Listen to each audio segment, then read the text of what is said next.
നിങ്ങൾ ഈ കാണുന്നത് ഹബീബായ മുഹമ്മദ് റസൂലുള്ളാഹി സ്വല്ലല്ലാഹു അലൈഹി വസല്ലമ തങ്ങളുടെ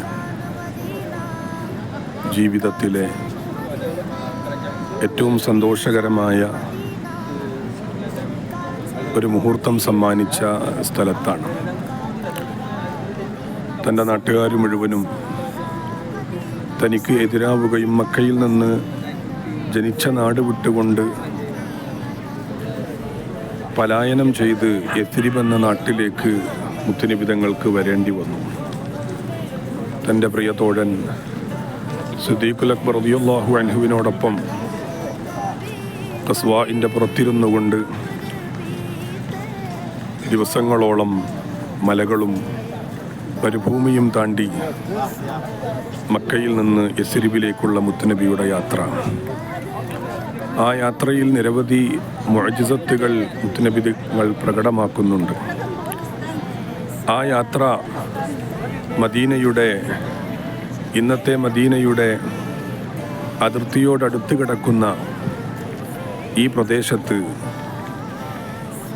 എത്തുകയാണ്. അങ്ങനെ മുത്തുനബി തങ്ങൾ ഈ പരിസരത്തൊരു പള്ളി ഉണ്ടാക്കാൻ ആഗ്രഹം പ്രകടിപ്പിച്ചു. അങ്ങനെ ബനൂ സലമക്കാർ അവരുടെ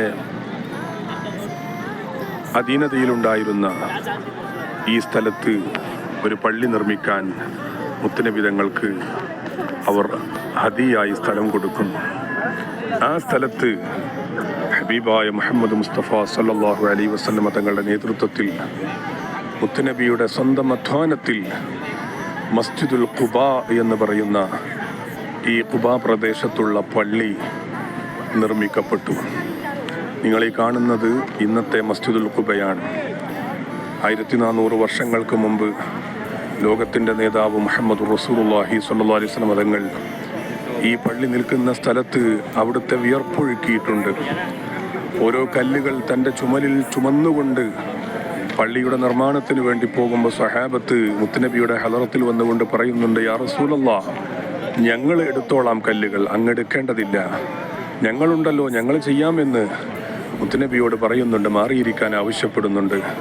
മുത്തുനബി പറഞ്ഞു, ഇല്ല സ്വഹാബ, എനിക്ക് ആഖിറത്തിലെ പ്രതിഫലമാണ് ആഗ്രഹം, ഞാൻ നിങ്ങളെക്കാൾ മെച്ചപ്പെട്ടവനല്ല എന്ന വിനയത്തിൻ്റെ വാക്ക് ഹബീബായ മുഹമ്മദ് റസൂലുള്ളാഹി സ്വല്ലല്ലാഹു അലൈഹി വസല്ലം തങ്ങൾ പറയുകയും സ്വന്തം അധ്വാനത്തിൽ മുത്തുനബി തങ്ങളുടെ സ്വന്തം കൈകൾ ഉപയോഗിച്ചുകൊണ്ട് ഇവിടെ ഒരു കുഞ്ഞു പള്ളി നിർമ്മിക്കപ്പെട്ടു.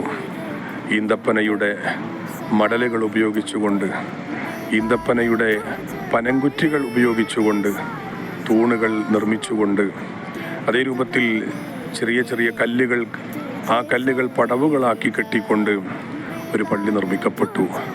ആ പള്ളി മസ്ജിദുൽ ഖുബാ എന്ന പേരിൽ അറിയപ്പെട്ടു. മുത്തുനബി തങ്ങൾക്ക് ഏറ്റവും ഇഷ്ടമുള്ള പള്ളിയായിരുന്നു.